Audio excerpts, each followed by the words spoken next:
أتيت وقد توزعت الهدايا وحملت الرحال على المطايا عبيدك يا إله الناس غاو وليس سواك يمنحني هدايا أتيت وقد توزعت الهدايا وحملت الرحال على المطايا عبيدك يا إله الناس غاو وليس سواك.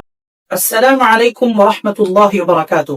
الحمد لله رب العالمين والصلاة والسلام على رسوله الكريم وعلى آله وصحبه أجمعين. رب اشرح لي صدري ويسر لي أمري واحلل عقدة من لساني يفقه قولي. رب زدني علما. NASA வழங்கும் ரமதானி அமர்வுகளில் இறுதி அமர்வாகிய 30வது அமர்வில் அல்ஹம்துலில்லாஹ் நாம் இருக்கிறோம். ரமதானுக்கு பின்னாடி நாம் செய்ய வேண்டிய செயல்கள் அமல்கள் என்னென்ன அப்படின்றத பத்தி நாம் தொடர்ந்து பார்த்துட்டு வரோம். அதுல முக்கியமான ஒரு சில விஷயங்கள் நம்ம பார்த்தோம். அதாவது நாம் ரமதான்ல செய்ய ஆரம்பிச்ச அமல்களை நாம் தொடர்ந்து செய்ய வேண்டும். அதே மாதிரி இஸ்திகாமத்தோடு செய்த அமல்களை அல்லாஹுக்காக தொடர்படியாக செய்யறது. அதே மாதிரி அமாலுல் குலூப் உள்ளத்தால் செய்யக்கூடிய அமல்கள் அதன் மீது கவனம் செலுத்துறது. இந்த விஷயங்கள்ல பார்த்தோம். அதனுடைய தொடர்ச்சியாக இன்னைக்கு ஒரு முக்கியமான 2 அமல்கள், அதுவும் பொதுவாக மக்கள் கவனக்குறைவா இருக்கக்கூடிய ஒரு மிக முக்கியமான 2 முக்கியமான அமல்கள் நாம் ரமதானிலும் சரி ரமதான் இல்லாத நேரத்திலும் நம்முடைய வாழ்வு முழுவதிலும் செய்ய வேண்டிய 2 அமல்களை பத்தி பார்ப்போம். அதுல முதல் என்னது அப்படின்னா தலபுல் இல்ம், கல்வியை கற்றுக்கொள்வது, மார்க்க கல்வியை தேடுவது, மார்க்க கல்வியை அறிஞர்கள்ட்ட இருந்து சரியான முறையில படிப்பது. இதுதான் தலபுல் இல்ம் ஷர்ஈ. அப்போ அந்த விஷயத்த நாம் பார்ப்போம். அல்லாஹ் குர்ஆன்ல சொல்லும்போது وَمَا كَانَ الْمُؤْمِنُونَ لِيَنْفِرُوا كَافَّةً فَلَوْلَا نَفَرَ مِنْ كُلِّ فِرْقَةٍ مِنْهُمْ طَائِفَةٌ لِيَتَفَقَّهُوا فِي الدِّينِ وَلِيُنْذِرُوا قَوْمَهُمْ إِذَا رَجَعُوا إِلَيْهِمْ لَعَلَّهُمْ يَحْذَرُونَ. முஃமின்கள் ஊரை விட்டு வெளியே போருக்காக கிளம்பினா அவர்கள் எல்லாருமே போருக்காக வேண்டி முழு முஃமின்களுடைய கூட்டமும் கிளம்பிட வேண்டாம். فَلَوْلَا نَفَرَ مِنْ كُلِّ فِرْقَةٍ مِنْهُمْ طَائِفَةٌ, ஒவ்வொரு கூட்டத்திலிருந்தும் ஒரு சில நபர்கள், ஒரு சின்ன கூட்டம் மார்க்கத்தை கற்றுக்கொள்வதற்காகவும் அதை படித்து மக்களுக்கு எடுத்து சொல்வதற்காகவும் அவர்கள் போருக்கு செல்ல வேண்டாம் அப்படின்னு சொல்லி அல்லாஹ் சொல்றான். அப்போ போருக்கு கூட செல்ல தேவையில்லை, போருக்கு கூட செல்லாம மார்க்க கல்வியை கற்றுக்கொள்ளணும் அப்படின்னு அல்லாஹ் இந்த அளவுக்கு வலியுறுத்தி சொன்ன கல்விய நம்ம இன்னைக்கு ரொம்ப அலட்சியமாக அதை ஒரு 2வது பட்சம் இல்ல 3வது பட்சம் 4வது பட்சமாக எல்லா வேலைகள் செஞ்சுட்டு பொழுதுபோக்குகளை கழிச்சுட்டு நம்ம என்னென்ன செய்யணுமோ எல்லாம் செஞ்சுட்டு வாழ்க்கையை முழுமையா கழிச்சுட்டு 60 வயசுக்கு மேல பாத்துக்கலாம், 70 வயசுக்கு மேல ஏதாவது பயான்ல உட்காந்து பள்ளிவாசல்ல போய் உட்காந்து அல்லான்னு உட்காந்துடலாம் அப்படின்ற ஒரு நிலைமை நம்மகிட்ட இருக்கு. சுப்ஹானல்லாஹ். இந்த கல்வியை பத்தி எவ்வளவு அளவுக்கு மார்க்கத்துல நமக்கு முக்கியத்துவம் கொடுத்திருக்கு. குர்ஆன்ல இறக்கப்பட்ட முதல்ல வசனம் கல்வி. இக்ரா பிஸ்மி ரப்பிக்கல் லதீ ஹலக் ஹலகல் இன்சான மின் அலக்.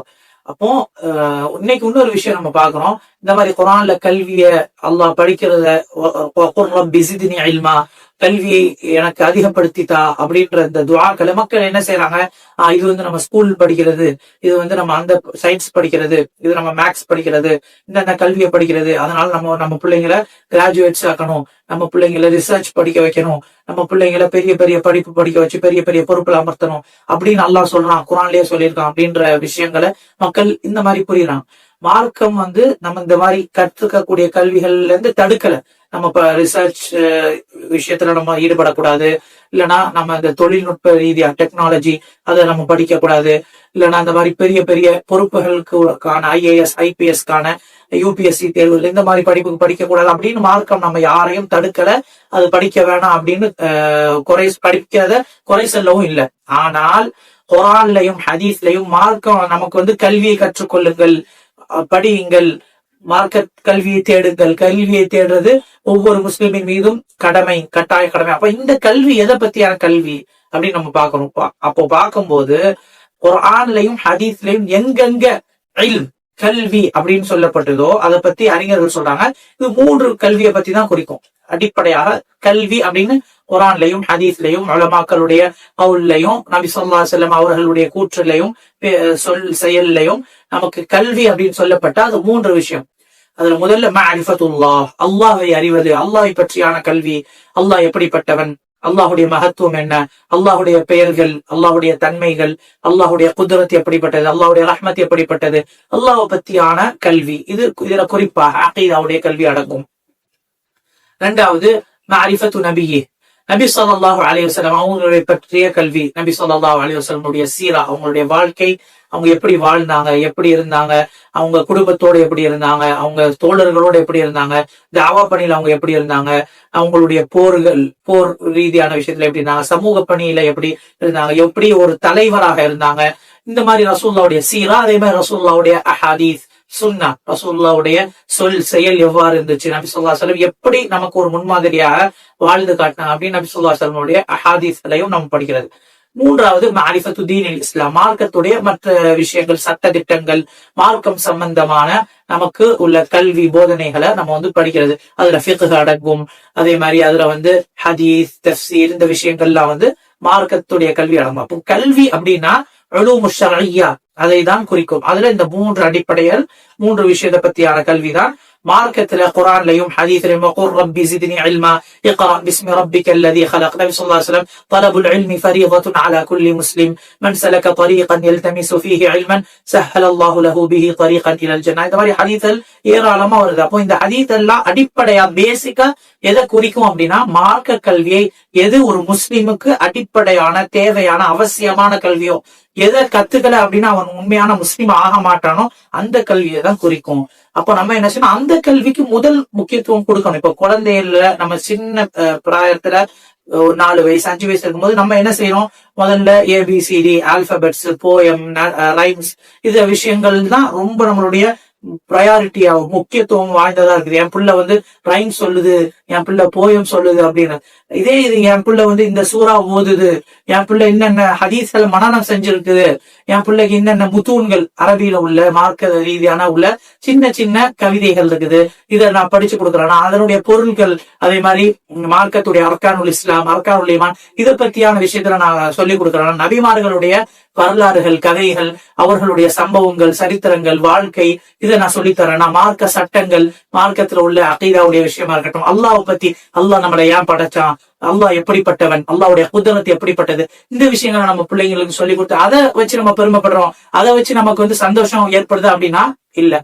உண்மையா சொல்லணும் அப்படின்னா நம்ம பிள்ளைங்க மார்க்கத்துல மார்க்க விஷயங்களை கத்துக்கிறது, அதன் பக்கம் கவனம் செலுத்துறது, என் பிள்ளை ஒரு 5 சூறா 10 சூறா மனனம் செஞ்சுட்டான் அப்படின்றதுல நமக்கு வர்ற சந்தோஷத்தை விட, என் பிள்ளை ஒரு 4 வார்த்தை நல்ல இங்கிலீஷ் பேசுறான், என் பிள்ளை இந்த மாதிரி ரைம்ஸ் 4-5 ரைம்ஸ் மனப்பாடம் பண்ணிட்டான் அப்படின்றதுலாம் நமக்கு பெருமையாகவும், அதைதான் நம்ம எல்லாத்துலயும் எடுத்து சொல்றோம். அந்த விஷயத்துலதான் நம்ம ரொம்ப பெருமைப்படுறோம். என் பிள்ளை நாளைக்கு பெரிய ஆள ஆயிரும் அப்படின்னு தான் நம்ம சொல்றோம். யாருமே என் பிள்ளை ஒரு சிறந்த ஒரு மார்க்கத்தை கற்ற ஒரு அறிஞராக ஆகணும், மார்க்கத்தை மத்தவங்களுக்கு எடுத்து சொல்லக்கூடிய ஒரு முன்மாதிரி தாயாக ஆகணும், மார்க்கத்தை சரியான முறையில பின்பற்றி மக்களுக்கு வழிகாட்டணும் அப்படின்ற ஒரு நோக்கம் நம்மள்டையும் இல்ல, நம்ம பிள்ளைங்களுக்கும் அது ஆர்வம் ஊட்டுறது இல்லை. அதான் நம்ம ஏத்துக்கிட்டாலும் மறுத்தாலும் நிதர்சனமான உண்மை அதுதான். அப்போ மார்க்க கல்வியின் பக்கம் நம்ம அதிகமா நம்மளுடைய கவனம் செலுத்தணும். அதன் பக்கம் நம்மளுடைய முழு முயற்சியும், உழைப்பும், ஆர்வமும், தேட்டமும், ஊக்கமும் இருக்கணும். மற்றவங்களையும் ஊக்கப்படுத்தணும், நம்மளும் அதுக்கான முயற்சி செய்யணும். அப்ப இந்த விஷயத்துல நம்மளுடைய உம்மத் ரொம்ப ரொம்ப ரொம்ப ரொம்ப பின்தங்கி இருக்குது. இதன் விளைவாக இப்ப இன்னைக்கு என்ன ஏற்படுது அப்படின்னா, மார்க்கமா அதெல்லாம் ஒரு சைட்ல வைங்க, அதெல்லாம் ஒரு புறம் இருக்கட்டும், ஓகே, அதெல்லாம் மார்க்கமா பள்ளிவாசல்ல இருக்கட்டும், நம்ம நோன்பு ரம்ஜான் மாசம் வந்துச்சுன்னா மார்க்கம் எடுப்போம், அதெல்லாம் அது இருக்கட்டும். நமக்கு லைஃப் எப்படி இம்ப்ரூவ் ஆகும், நம்ம லைஃப் எப்படி அச்சீவ் பண்ணணும், நம்ம வாழ்க்கையில எப்படி சாதிக்கிறது, எப்படி நம்ம பிசினஸ்ல எப்படி நம்ம டாப் லெவல்ல வந்துடலாம், மார்க்கம், ஹலாலு, ஹராமு, வட்டி, அது இதெல்லாம் பார்த்தா முடியுமாங்க? அப்படின்ற சூழ்நிலை பொதுவாக நம்மளுடைய நல்ல குடும்பம், நல்ல சிறந்த ஆலிம்களுடைய குடும்பம், மார்க்கத்தை பின்பற்றக்கூடிய குடும்பம் அப்படின்னு சொல்ற குடும்பத்திலையும் அந்த நிலைமைதான். சுப்ஹானல்லாஹ். நம்ம எந்த தொழில்ல ஈடுபடுறோம், எந்த நிறுவனத்துல, எந்த கம்பெனில நம்ம வேலை பார்க்கிறோம், நம்ம வேலை பார்க்கிற கம்பெனி சரியான கம்பெனியா, அவங்க பண்ணக்கூடிய பிசினஸ் என்ன வகையான தொழில், அதெல்லாம் நமக்கு முக்கியம் இல்ல. நல்ல மாசத்துக்கு 1.5 லட்சம் சம்பாதிக்கிறோமா, நல்ல பேர் இருக்கா, நல்ல ஒரு 2 கார் வச்சிருக்கோமா, நல்ல பங்களா கட்டிட்டோமா, போதும். இதுக்கு மேல மார்க்கம் பாத்துக்கலாம். 60 வயசு 65 வயசுக்கு மேல பாத்துக்கலாம் அப்படின்ற நிலைமையில தான் பெரும்பான்மையாக நம்ம மார்க்கத்தை பின்பற்றோம் அப்படின்னு சொல்லி கொண்டாலும் இந்த நிலைமை தான் இருக்கு. அல்லாஹ் பாதுகாக்கணும். இது எதுக்காண்டி எதனால இந்த மாதிரி இது வருதுன்னா, மார்க்க கல்விய உண்மையான முறையில நம்ம அதன் பக்கம் கவனம் செலுத்தல. அதனுடைய முக்கியத்துவத்தை உண்மையான ரீதியில நம்ம கொடுக்கல. வாய் ரீதியா நம்ம சொன்னா, நம்ம பிள்ளைங்களாம் முதல்ல குரான் மதரசா தான் ஓதும். என் பிள்ளை 5-6 வயசுல குரான் ஓதி முடிச்சுட்டான் அப்படின்னு என்னதான் நம்ம வாதாடினாலும், என்னதான் வாயில சொன்னாலும், உண்மையான முறையில மார்க்கத்துக்கு நாம் முக்கியத்துவம் கொடுத்திருந்தா இந்த மாதிரி விளைவுகள் வராது. இதனுடைய அடுத்த லெவல்ல தான் நம்ம பாக்குறோம். நம்மளுடைய பிள்ளைங்க காலேஜ்ல, மத்த ஒர்க்ல, இந்த இதெல்லாம் என்ன அவங்களுடைய மைண்ட் செட், அவங்களுடைய உள்ளத்துல உள்ள இது என்னது அப்படின்னா, மார்க்கம் அது ஒரு பக்கம் இருக்கட்டும், அதெல்லாம் அப்போ உள்ளது, 1400 வருஷம் முன்னாடி உள்ளது. அது எல்லாம்னா இப்போ நம்ம ஃபாலோ பண்ணிட்டு அதெல்லாம் கரெக்டான்னு பாத்துருக்க முடியாது. அது ஒரு சடங்கா, ஓகே ஹதீஸ்ல இருக்கா, குரான்ல இருக்கா, சரி ஓகே, அது ஒரு நம்பிக்கை, அது பிராக்டிக்கல் கிடையாது. அது இப்போ இந்த காலத்துக்கு அதெல்லாம் தோது வராது. அதெல்லாம் நம்ம பார்த்தா இன்னைக்கு பொழைக்க முடியாது. நம்மளுடைய அடிக்கடி சொல்லக்கூடிய டயலாக் இதுதான். என்னன்னா, மார்க்கம் அது இதெல்லாம் பார்த்துட்டு இப்ப பொழைக்க முடியுமா இந்த காலத்துல அப்படின்னு நம்ம சொல்ல முடியுது. இது மார்க்க கல்வியின் குறைபாடு. மார்க்க கல்வி இல்லாமல் ஜஹல், அறியாமை, மடமை நமக்கு அதிகரிச்சது. நமக்கு ஒரு சைட்ல கல்வியில நம்ம முன்னேறிட்டு வர்றோம், நம்ம இன்னைக்குதான் வளர்ச்சி அடையணும் அப்படின்னா, மார்க்க ரீதியாக உண்மையான கல்வியில நம்ம வீழ்ச்சி அடைஞ்சு மடமை நம்மள்ட்ட ஜாஸ்தி ஆகுது. கல்வி, உண்மையான மார்க்க கல்வி, அல்லாஹ் பத்தியும் ரசூலை பத்தியும் கல்வி நம்மள்ட்ட வளர்ச்சி அடையல. அதுல நம்ம பின்தங்கி ரொம்ப பின்னாடி நிலைமைக்கு போயிடுறோம். அப்போ நம்ம மார்க்க கல்வியில சரியான முறையில அதை கத்துக்கிறதுக்கு அதற்காண்டி முயற்சி செய்யணும். அதற்காண்டி என்னென்ன தேவைகள் இருக்குதோ, என்னென்ன உழைப்பு இருக்குதோ அதை நம்ம செய்யணும். நம்ம ஏற்கனவே சொன்ன ஹதீஸ்ல நபி ஸல்லல்லாஹு அலைஹி வஸல்லம் சொல்லியிருக்காங்க, யார் மார்க்க கல்வியை தேடி ஒரு பாதையிலே வெளியே செல்வாரோ அவருக்கு அல்லாஹ் சொர்க்கத்தின் பாதையை லேசாக்கி விடுவான். இது மாதிரி ஹதீஸ் நம்ம அடிக்கடி கேள்விப்படக்கூடிய ஹதீஸ்னா, நம்ம உள்ளத்துல எப்போ இந்த ஹதீஸ் மாற்றத்தை ஏற்படுத்துமோ அப்பதான் நமக்கு நம்மளுடைய வாழ்வுல ஒரு திருப்புமுனை இருக்கும், ஒரு மாற்றம் இருக்கும், ஒரு டிரான்ஸ்பர்மேஷன் இருக்கும். இன்னொரு ஹதீஸை பாருங்க, கேள்விப்பட்ட ஹதீஸ் தான், இதுல ஒரு ஃபாயிதா இருக்குது. நபி ஸல்லல்லாஹு அலைஹி வஸல்லம் சொல்றாங்க, மை யுரிதில்லாஹு பிஹி கைரன் யுஃபக்கிஹு ஃபித்தீன். யாருக்கு அல்லாஹ் நலவை நாடுகிறானோ அவர்களுக்கு அல்லாஹ் மார்க்கத்தின் விளக்கத்தை, மார்க்கத்தின் தெளிவை கொடுப்பான், அண்டர்ஸ்டாண்டிங் ஆஃப் ரிலீஜியனா அவருக்கு கொடுப்பான் அப்படின்னு நபி ஸல்லல்லாஹு அலைஹி வஸல்லம் சொல்லியிருக்காங்க. இந்த ஹதீஸ்ல இருந்து உலமாக்கள் ஒரு இஸ்திம்பாத் அப்படின்னு சொல்லுவாங்க. இந்த ஹதீஸ்ல இருந்து ஒரு புரிதலை, ஒரு சட்டத்தை எடுக்கிறாங்க. யாருக்கு அல்லாஹ் நலவை நாடி இருக்கிறானோ அவருக்கு மார்க்க கல்வியின் விளக்கத்தை அல்லாஹ் கொடுப்பான். இதுல இருந்து என்ன புரியுதுன்னா, யாருக்கு அல்லாஹ் மார்க்க கல்வியை கொடுக்கவில்லையோ அவர்களுக்கு அல்லாஹ் நலவை நாடவில்லை அப்படின்னு சொல்றான். சரியா? இப்போ நலவை நாடினா மார்க்க கல்வியை கொடுப்பான். இப்போ ஒருத்தருக்கு மார்க்க கல்வியை கொடுக்கல, அல்லாஹ் அதற்கான வாய்ப்பு அவருக்கு ஏற்படுத்தல அப்படின்னா, அல்லாஹ் அவருக்கு சிறந்ததை, நலவை அவருக்கு நாடல அப்படின்னு அர்த்தம். அப்போ மார்க்க கல்வியிலிருந்து தூரமா இருப்பவங்க என்னது அப்படின்னா, அல்லாஹ் அவங்களுக்கு நல்லதை நாடல, நல்லதுல இருந்து அல்லாஹ் அவர்களை தூரமாக்கிட்டான் அப்படின்னு தான் நம்ம புரியணும். இதுதான் மார்க்கத்துடைய புரிதலாக அறிஞர்கள் நமக்கு சொல்லித்தரதா இருக்குது. அதே மாதிரி இமாம் அஹ்மது ரஹிமஹுல்லாஹ் அவங்களுடைய கவுல், அவங்களுடைய கூற்று சொல்றாங்க அறிஞர்கள், الناس أحوج إلى العلم منهم إلى الطعام والشراب لأن الطعام والشراب يحتاج إليه في اليوم مرة أو مرتين والعلم يحتاج إليه بعدد الأنفاس. மனிதர்கள் கல்வியின் பக்கம் எந்த அளவுக்கு தேவையுடையவர்களா இருக்காங்க அப்படின்னா, சாப்பிடக்கூடிய சாப்பாடு மற்றும் குடிக்கக்கூடிய தண்ணீரை விட கல்வியின் பக்கம் அவங்களுக்கு அதிக தேவையுடையவர்களாக, அவங்க ரொம்ப அதன் பக்கம் கவனம் செலுத்த வேண்டிய அவசியம் உள்ளவர்களாக இருக்காங்க. ஏன்னா நம்ம சாப்பிடுற சாப்பாடு, தண்ணி ஒரு நாளைக்கு 2 முறை 3 முறை சாப்பிடுவோம், ஒரு 5 முறை நம்ம தண்ணி குடிப்போம். சரியா? அப்போ நம்ம 2 வேளை 3 வேளை சாப்பிடுறதுக்கு ஒரு நாளைக்கு சாப்பிடுறோம். ஆனா கல்வி, நம்ம மார்க்க சட்டம் ஒவ்வொரு இதுக்கும் எவ்வளவு தேவை அப்படின்னா, நம்ம எவ்வளவு அளவுக்கு மூச்சு விடுறோமோ, மூச்சு விடக்கூடிய அளவுக்கு கல்வியின் பக்கம் தேவையுடையவர்கள். ஒவ்வொரு செயல் செய்யும் போதும் என்ன விஷயத்தை, இதை பார்க்கலாமா, இதை பார்க்க கூடாதா, இந்த என்னுடைய பார்வை சரியானதா, இதுல ஹராம் கலந்துருமா, ஹலாலா இருக்குதா, அதே மாதிரி நான் பேசக்கூடிய பேச்சு இதுல தவறான பேச்சு வந்துருமா, அல்லாஹ் ரசூலுக்கு பிடிக்காத, அல்லாஹ் ரசூலுக்கு வெறுப்பை ஏற்படுத்தக்கூடிய பேச்சு நான் பேசிடுவேன், நான் பேசுற பேச்சுல ஏதாவது தப்பு வந்துருமா, ஏதாவது ஷிர்க் அல்லாஹ்வுடைய ஈமான்ல இருந்து வெளியேற்றக்கூடிய ஷிர்க் குஃப்ருடைய வார்த்தை வந்துருமா, அப்படின்ற விஷயத்துக்கு என்ன தேவை? கல்வி தேவை. நமக்கு கல்வி இருந்தாதான் நம்ம பேச்சு சரியா சொல்றோமா, நாம சொல்றதுல ஏதாவது ஷிர்க் குஃப்ர் வந்துருமா. ஏன்னா இன்னைக்கு நிறைய பேரு நம்ம நிறைய பேசுறோம், நிறைய விஷயங்கள் பேசுறோம், அதுல பல விஷயங்கள் நம்ம ஈமான விட்டு ரொம்ப தூரம் நம்ம தூக்கி போடக்கூடிய ஒரு சூழ்நிலை பார்க்க நபி ஸல்லல்லாஹு அலைஹி வஸல்லம் சொல்றாங்க, ஒரு சில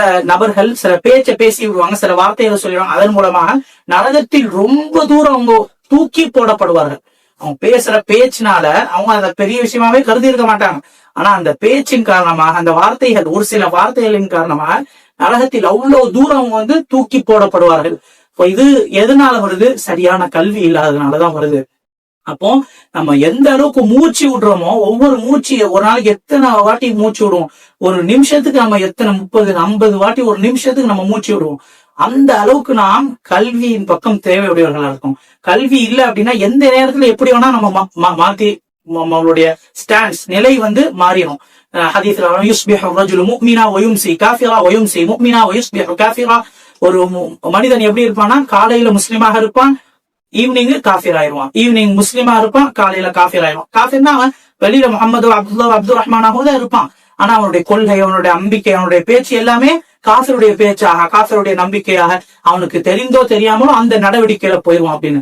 அப்போ நம்மளுடைய கல்வி எப்பவுமே எந்த வயசுலையும் சரி, எந்த இதுலையும் சரி, கல்வியின் பக்கம் தேவையுடையவர்களாக இருக்கிறோம். அறிஞர்கள் சொல்லுவாங்க, தலபுல் இல்ம் மினல் மஹ்பரதி இலல் மக்பரா.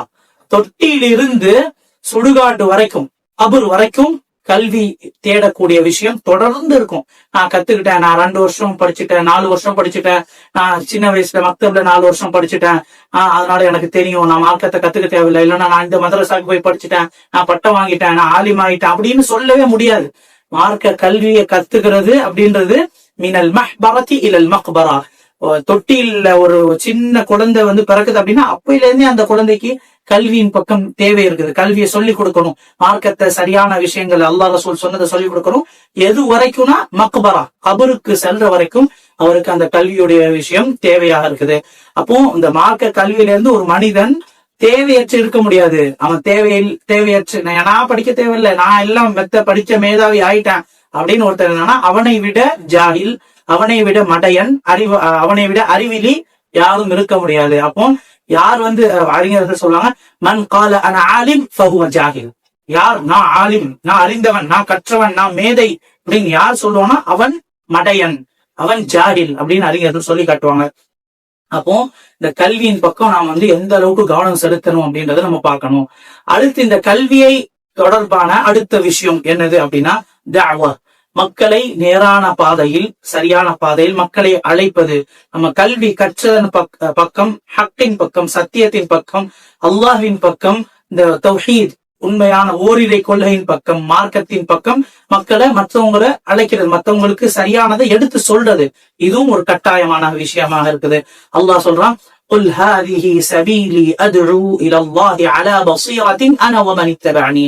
நபியே நீங்கள் சொல்லுங்கள், قل هذه سبيلي, இதுதான் என்னுடைய பாதை, இதுதான் என்னுடைய பாதை, அத்உ இலல்லாஹ், நான் அல்லாஹ்வின் பக்கம் மக்களை அழைக்கிறேன், அலா பஸீரத்தின் அன வ மன் இத்தபஅனி, சரியான நேரான ஒரு தெளிவான ஆதாரத்தோடு, உறுதியோடு, கல்வியோடு நானும் என்னோடு இருப்பவர்களும் மக்களை அழைக்கிறோம் அப்படின்னு சொல்ல. அப்ப இந்த இதுல அலா பஸீரா அப்படின்னா ஒரு நேரான ஒரு சிந்தனையோடு, ஆதாரங்களோடு, கல்வியோடு, தெளிவோடு மக்களை அழைக்கணும். அப்போ இதுல அல்லாஹ் கல்வியையும் தஅவாவையும் சேர்த்து சொல்றான். அப்போ நபி ஸல்லல்லாஹு அலைஹி வஸல்லம் சரி, சஹாபாக்களும் சரி, ஒரு கைடன்ஸோட ஒரு நேரான வழியில மக்கள் அழைச்சாங்க.